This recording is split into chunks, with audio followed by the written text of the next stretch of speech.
गुरु गोबिंद सिंह दिया पुत्रा ने वैरी नू पाछड़ पा दित्ती।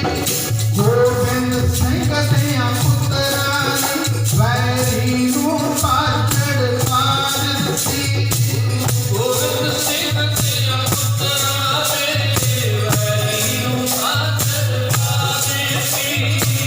गोबिंद सिंह दिया पुत्रा ने वैरी नू पाछड़ पा दित्ती। गोबिंद सिंह दिया पुत्रा ने पाछड़ पा दित्ती। गोबिंद सिंह दिया पुत्रा ने वैरी नू पाछड़ पा दित्ती। कलियां वाले पातशाह वाले सिंह जदों गए ना बाबा अजीत सिंह जी आगू बन के जंग के मैदान में जंग होर भग गया, तेज हो गया। कलियां वाले पातशाह वाला बड़ा पुत्र अजीत सिंह जंग लड़ रहा। आप सतगुरु सच्चे पातशाह गढ़ी के ऊपर चले गए ने, ममती के ऊपर। शाबाश शाबाश कलियां वाले पातशाह कह रहे ने ते नाल नाल तीर भी चला रहे हैं कलियां वाले पातशाह। आप तीर छड़ते हैं। बाबा अजीत सिंह जी कोल बासा घोड़े के ऊपर सवार ने मैदान जंग के मैदाने गए ते गुरमुख प्यारिओ किन्ने ही दुष्टां नूं सोधा लाया। सोधा लाउंदिया ਜਿਹੜੀ ਬਾਸਾ ਸੀ ਨਾ ਬਾਬਾ ਅਜੀਤ ਸਿੰਘ ਜੀ ਦੇ ਕੋਲ, ਉਹ ਇੱਕ ਦੁਸ਼ਟੀ ਦੀ ਛਾਤੀ ਦੇ ਵਿੱਚ ਖੁੱਭ ਕੇ ਟੁੱਟ ਗਿਆ। ਬਾਸਾ ਟੁੱਟਿਆ, ਬਾਬਾ ਅਜੀਤ ਸਿੰਘ ਜੀ ਘੋੜੇ ਤੋਂ ਥੱਲੇ ਹੋ ਕੇ ਤੇ ਗੁਰਮੁਖ ਪਿਆਰ ਕਿਰਪਾਨ ਦੇ ਨਾਲ ਤਲਵਾਰ ਦੇ ਨਾਲ ਜੰਗ ਲੜਦੇ। ਜੰਗ ਲੜਦੇ ਲੜਦੇ ਗੁਰਮੁਖ ਪਿਆਰ ਇੱਕੋ ਦਮ ਉਹਨਾਂ ਨੇ ਇਕੱਠਿਆਂ ਹੋ ਕੇ ਹੱਥਾਂ ਬੋਲਿਆ ਬਾਬਾ ਅਜੀਤ ਸਿੰਘ ਜੀ ਦੇ ਉੱਪਰ, ਇਕੱਠੇ ਤੀਰ ਚਲਾਏ ਤੇ ਬਾਬਾ ਅਜੀਤ ਸਿੰਘ ਜੀ ਨੂੰ ਗੁਰਮੁਖ ਪਿਆਰੇ ਉਸ ਸਮੇਂ ਸ਼ਹੀਦ ਕਰ ਦਿੱਤਾ। ਅੱਜ ਵੀਰ ਅਜੀਤ ਜੁਝਾਰ ਸਿੰਘ ਨੇ ਗੜੀ ਵਿੱਚ ਸ਼ਹੀਦੀ ਪਾ ਦਿੱਤੀ। ਵੀਰ ਅਜੀਤ ਜੁਝਾਰ ਸਿੰਘ ਨੇ ਗੜੀ ਵਿੱਚ ਸ਼ਹੀਦੀ ਪਾ ਦਿੱਤੀ। ਅੱਜ ਵੀਰ ਅਜੀਤ ਜੁਝਾਰ ਸਿੰਘ ਨੇ ਗੜੀ ਵਿੱਚ ਸ਼ਹੀਦੀ ਪਾ ਦਿੱਤੀ। ਵੀਰ ਅਜੀਤ ਜੁਝਾਰ ਸਿੰਘ ਨੇ ਸ਼ਹੀਦੀ ਪਾ ਦਿੱਤੀ। ਜੁਝਾਰ ਸਿੰਘ ਨੇ ਗੜੀ ਵਿੱਚ ਸ਼ਹੀਦੀ ਪਾ ਦਿੱਤੀ। ਵੀਰ ਅਜੀਤ ਜੁਝਾਰ ਜੁਝਾਰ ਸਿੰਘ ਜੀ ਦੇ ਵੱਡੇ ਵੀਰ ਨੇ ਆ ਕੇ ਗੜੀ ਵਿੱਚ ਸ਼ਹੀਦੀ ਪਾਈ ਆ। ਸਿੰਘ ਨਾਲ ਜੋ ਭੁੱਖੜ ਪਾਣੇ ਸੀ ਉਹਨਾਂ ਵੀ ਹੱਥ ਮੁਕਾ ਦਿੱਤੀ। ਸਿੰਘ ਨਾਲ ਜੋ ਭੁੱਖੜ ਪਾਣੇ ਸੀ ਉਹਨਾਂ ਵੀ ਹੱਥ ਮੁਕਾ ਦਿੱਤੀ। ਜੋ ਭੁੱਖੜ ਪਾੜੇ ਸੀ ਉਹਨਾਂ ਵੀ ਹੱਥ ਮੁਕਾ ਦਿੱਤੀ। ਨਾਲ ਜੋ ਭੁੱਖੜ ਪਾੜੇ ਸੀ ਉਹਨਾਂ ਵੀ ਹੱਥ ਮੁਕਾ ਦਿੱਤੀ। ਕਈ ਦਿਨਾਂ ਦੇ ਭੁੱਖੇ ਸਨ ਗੁਰਮੁਖ ਪਿਆਰਾ ਸਿੰਘ, ਉਹਨਾਂ ਨੇ ਵੀ ਆਪਣੀਆਂ ਜਾਨਾਂ ਦੀ ਪਰਵਾਹ ਨਹੀਂ ਕੀਤੀ, ਜਾਨਾਂ ਵਾਰ ਰਹੇ ਨੇ। ਉਹਨਾਂ ਤੀਰਾਂ ਤੇ ਤੇਗਾ ਮੂਰੇ ਹੱਥ ਹੱਥ ਕੇ ਸ਼ਾਸਤਰੀ ਦਾਰੇ। ਉਹਨਾਂ ਤੀਰਾਂ ਤੇ ਤੇਗਾ ਮੂਰੇ ਹੱਥ ਹੱਥ ਕੇ ਸ਼ਾਸਤਰੀ ਦਾਰੇ। ਉਹਨਾਂ ਤੀਰਾਂ ਤੇ ਤੇਗਾ ਮੂਰੇ ਹੱਥ ਤੇ ਸਾਥੀ ਗਾਲੇ ਕੀ ਤੇ ਕਾਮੂਰੇ। ਹੱਥ ਤੇ ਸਾਥੀ ਗਾਲੇ ਕੀ ਹੱਥ ਤੇ ਕਾਮੂਰੇ। ਹੱਥ ਕੇ ਸਾਥੀ ਗਾਲੇ ਕੀ। ਇਹ ਸਾਰੀ ਬਖਸ਼ ਹੋਈ ਕਿਵੇਂ?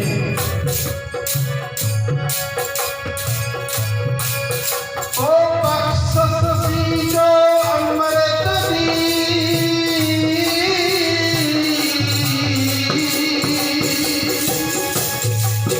ਉਹ ਬਖਸ਼ਿਸ਼ ਸੀ ਜੋ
ਜਦ ਵਿੱਚ ਮੈਦਾਨ ਅਜੀਤ ਸਿੰਘ ਨੇ ਲਾੜੀ ਮੌਤ ਨੂੰ ਜਾ ਪਿਆਇਆ ਸੀ ਵਿੱਚ ਮੈਦਾਨ ਅਜੀਤ ਸਿੰਘ ਨੇ ਲਾੜੀ ਮੌਤ ਨੂੰ ਜਾ ਪਿਆਇਆ ਸੀ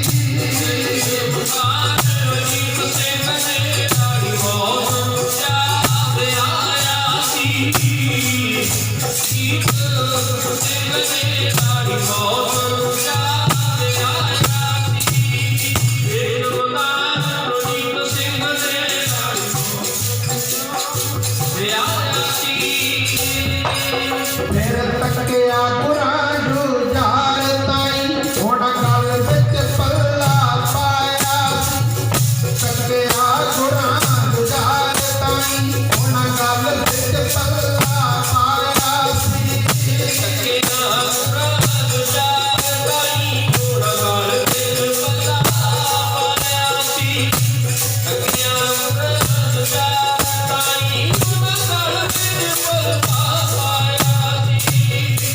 ਜਦ ਬਾਬਾ ਅਜੀਤ ਸਿੰਘ ਜੀ ਸ਼ਹੀਦ ਹੋ ਗਏ ਕਹਿੰਦੇ ਫਿਰ ਕਲਗੀਆਂ ਵਾਲੇ ਪਾਤਸ਼ਾਹ ਜੀ ਨੇ ਜਕਾਰਾ ਬੁਲਾਇਆ ਆਪ ਗੜੀ ਦੇ ਉੱਪਰ ਖੜੇ ਬਾਬਾ ਜੁਝਾਰ ਸਿੰਘ ਜੀ ਵੀ ਕੋਲ ਖੜੇ ਸਨ ਤੇ ਉਸ ਸਮੇਂ ਗਲ ਦੇ ਵਿੱਚ ਪੱਲਾ ਪਾਇਆ ਬਾਬਾ ਜੁਝਾਰ ਸਿੰਘ ਨੇ ਛੋਟੇ ਸਨ ਬਾਬਾ ਅਜੀਤ ਸਿੰਘ ਜੀ ਤੋਂ ਗਲ ਦੇ ਵਿੱਚ ਪੱਲਾ ਪਾ ਕੇ ਕਲਗੀਆਂ ਵਾਲੇ ਪਾਤਸ਼ਾਹ ਮਹਾਰਾਜ ਜੀ ਦੇ ਕੋਲ ਖੜੇ ਨੇ ਕੀ ਕਹਿੰਦੇ ਨੇ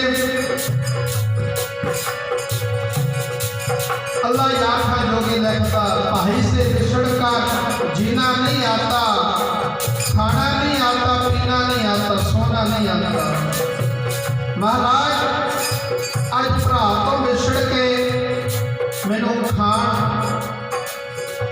नींद नहीं आ रही कुछ भी चंगा नहीं लगता सतगुरु हुण कृपा कर दिओ मैनू भी सतगुर तोड़ दिओ हुण तेरा भी मन चाहुंदा है मैनू भी सतगुर तोड़ दिओ हुण तेरा भी मन चाहुंदा है मैनू भी सतगुर तोड़ दिओ तेरा भी मन चाहुंदा है मैनू सतगुर तोड़ दिओ तेरा भी मन मैं भी जंग में लड़के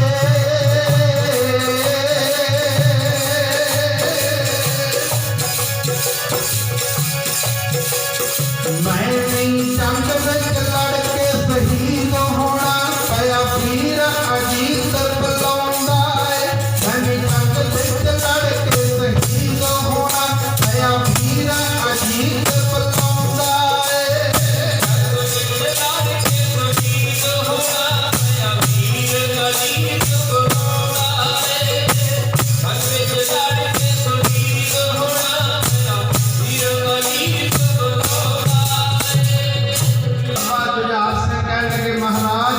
जो कुछ दिता कट्ठियां नूं लैके दिता कट्ठे पैंदे सां कट्ठे खेडदे सां महाराज अज किहड़ी गल दा फर्क महाराज वड्डा वीर अजीत सिंह जंग दे मैदान विच पिया मैनूं बुला रहा ते महाराज कृपा करो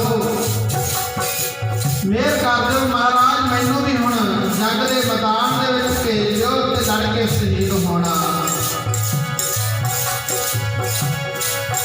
फिर देखे थापी सतगुर ने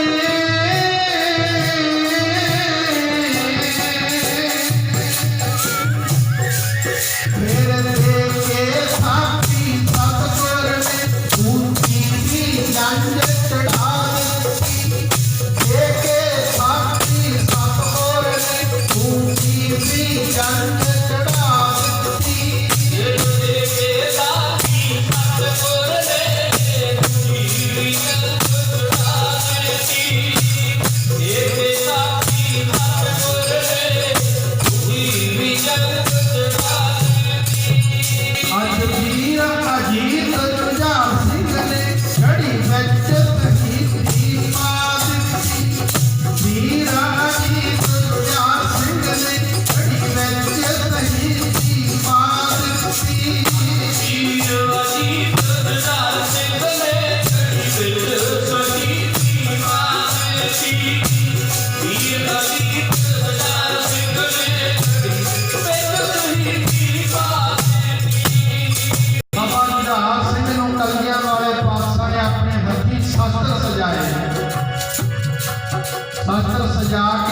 ਲੜਨਾ ਨਹੀਂ ਆਉਂਦਾ ਤਾਂ ਮਰਨਾ ਤਾਂ ਆਉਂਦਾ ਨਾ।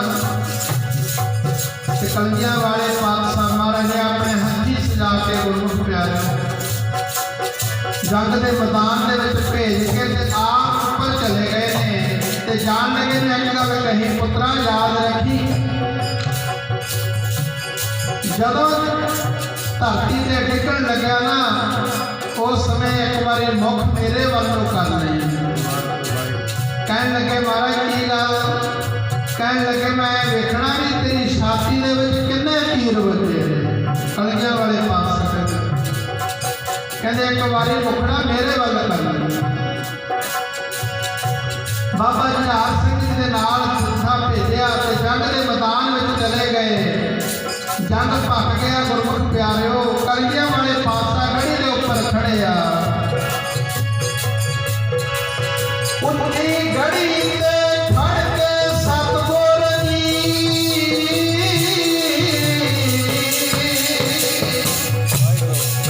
ਉੱਚੀ ਘੜੀ ਤੇ ਖੜ ਕੇ ਸਤਿਗੁਰ ਜੀ ਵਾਹਿਗੁਰੂ ਦਾ ਸ਼ੁਕਰ ਮਨਾਉਂਦੇ ਰਹੇ। ਘੜੀ ਤੇ ਖੜ ਕੇ ਸਤਿਗੁਰ ਜੀ ਵਾਹਿਗੁਰੂ ਦਾ ਸ਼ੁਕਰ ਮਨਾਉਂਦੇ ਰਹੇ।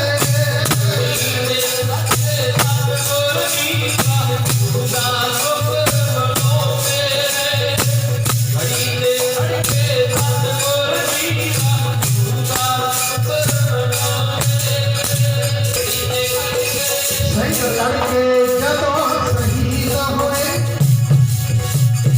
ਸਿੰਘ ਲੜਕੇ ਜਦੋਂ ਸ਼ਹੀਦ ਹੋਏ, ਹੱਥ ਜੋੜ ਕੇ ਫਤਿਹ ਬੁਲਾਉਂਦੇ। ਲੜਕੇ ਜਦੋਂ ਸ਼ਹੀਦ ਹੋਏ, ਹੱਥ ਜੋੜ ਕੇ ਫਤਿਹ ਬੁਲਾਉਂਦੇ ਰਹੇ।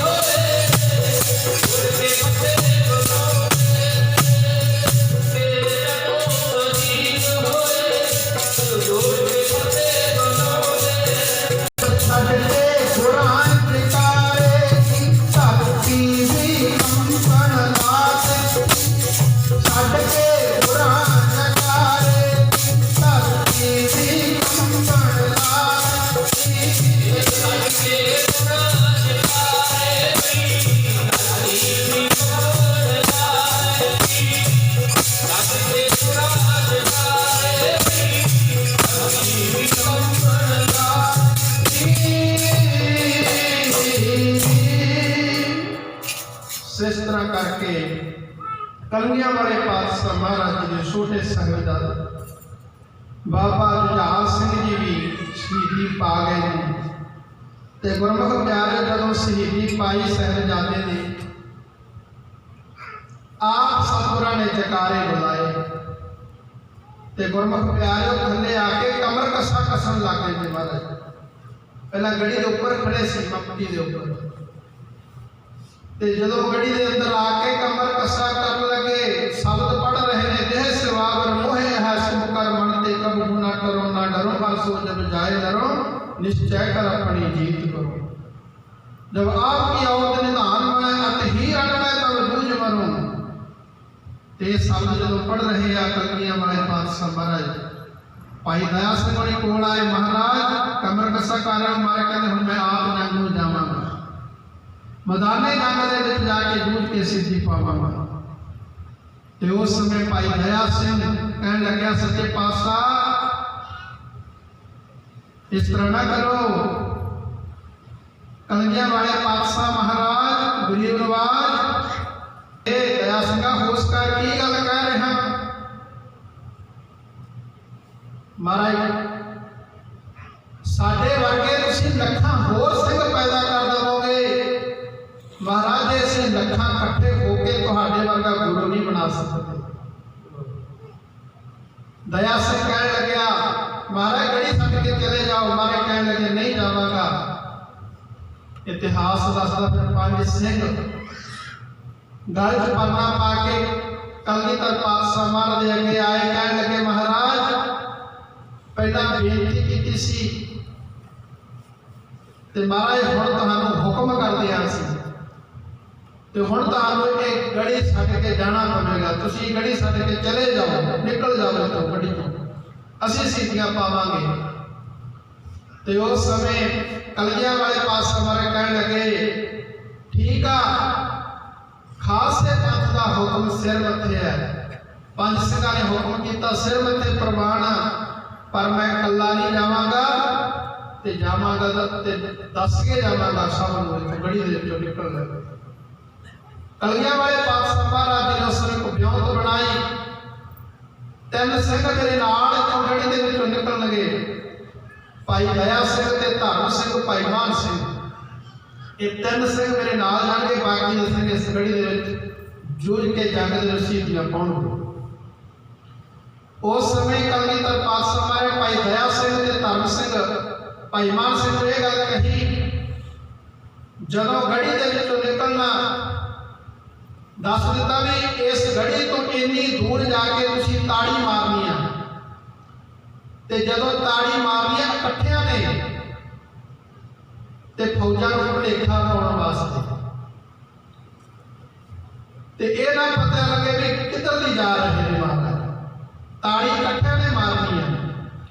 ਤੇ ਗੁਰਮੁਖ ਪਿਆਰਿਓ, ਉੱਥੇ ਅੱਜ ਵੀ ਤਾੜੀ ਮਾਰ ਗੁਰਦੁਆਰਾ ਸਾਹਿਬ ਬਣਿਆ ਜਿੱਥੋਂ ਕਲਗੀਧਰ ਪਾਤਸ਼ਾਹ ਜੀ ਨੇ ਤਾੜੀ ਮਾਰੀ ਸੀ। ਕਿਤੇ ਚਮਕੌਰ ਸਾਹਿਬ ਜਾਵੋ, ਉੱਥੇ ਇੱਕ ਕਤਲਗੜ੍ਹ ਗੁਰਦੁਆਰਾ ਜਿੱਥੇ ਜੰਗ ਹੁੰਦਾ ਸੀ, ਇੱਕ ਗੜੀ ਸਾਹਿਬ ਉੱਪਰ ਪੌੜੀਆਂ ਚੜ੍ਹ ਕੇ ਤੇ ਗੁਰਮੁਖ ਪਿਆਰਿਓ ਤਾੜੀ ਮਾਰ ਗੁਰਦੁਆਰਾ। ਕਲਗੀਆਂ ਵਾਲੇ ਪਾਤਸ਼ਾਹ ਮਹਾਰਾਜ ਉਸ ਸਮੇਂ ਜਦੋਂ ਗੜੀ ਦੇ ਵਿੱਚੋਂ ਨਿਕਲਣ ਲੱਗੇ, ਆਪਣੀ ਕਲਗੀ ਤੋੜਾ ਭਾਈ ਸੰਗਤ ਸਿੰਘ ਦੇ ਸੀਸ ਦੇ ਉੱਪਰ ਸਜਾ ਦਿੱਤੀ ਕਿ ਉਹਨਾਂ ਨੂੰ ਭੁਲੇਖਾ ਪੈ ਜਾਵੇ ਵੀ ਗੁਰੂ ਗੋਬਿੰਦ ਸਿੰਘ ਜੀ ਗੜੀ ਦੇ ਵਿੱਚ ਹੈ। ਤੇ ਗੁਰਮੁਖ ਪਿਆਰਾ ਆਪਣੀ ਦਸਤਾਰ, ਆਪਣੇ ਕਲਗੀ, ਆਪਣੇ ਵਸਤਰ ਤੇ ਸਾਰੇ ਗੁਰਮੁਖ ਪਿਆਰਿਓ ਭਾਈ ਸੰਗਤ ਸਿੰਘ ਦੇ ਸੀਸ ਦੇ ਉੱਪਰ ਸਜਾ ਦਿੱਤੇ। ਉਸ ਸਮੇਂ ਕਲਗੀਆਂ ਵਾਲੇ ਪਾਤਸ਼ਾਹ ਮਹਾਰਾਜ ਜੀ ਦੇ ਗੁਰਮੁਖ ਪਿਆਰਿਓ ਪੈਰਾਂ ਦੇ ਵਿੱਚ ਅੱਜ ਜੋੜਾ ਵੀ ਨਹੀਂ ਤੇ ਨਾ ਕੋਲ ਘੋੜਾ ਹੈ। ਕਲਗੀਆਂ ਵਾਲੇ ਪਾਤਸ਼ਾਹ ਮਹਾਰਾਜ ਜਦੋਂ ਚਮਕੌਰ ਦੀ ਗੜੀ ਦੇ ਵਿੱਚੋਂ ਨਿਕਲਦੇ ਨੇ, ਉਸ ਸਮੇਂ ਕਲਗੀਆਂ ਵਾਲੇ ਪਾਤਸ਼ਾਹ ਜਿੱਥੇ ਤਾੜੀ ਮਾਰ ਗੁਰਦੁਆਰਾ ਸਾਹਿਬ ਬਣਿਆ, ਉੱਥੇ ਜਾ ਕੇ ਸਤਿਗੁਰਾਂ ਨੇ ਇੱਕ ਆਵਾਜ਼ ਦਿੱਤੀ ਆ। ਉਹ ਆਵਾਜ਼ ਕੀ ਆ? ਸਾਰੇ ਪਿਆਰ ਨਾਲ ਲਵਾਓ ਆਵਾਜ਼। ਤਾੜੀ ਮਾਰ ਕੇ ਗੁਰਾਂ ਨੇ ਆਖਿਆ, ਸਿੱਖਾਂ ਦਾ ਗੁਰੂ ਲੰਘ ਚੱਲਿਆ।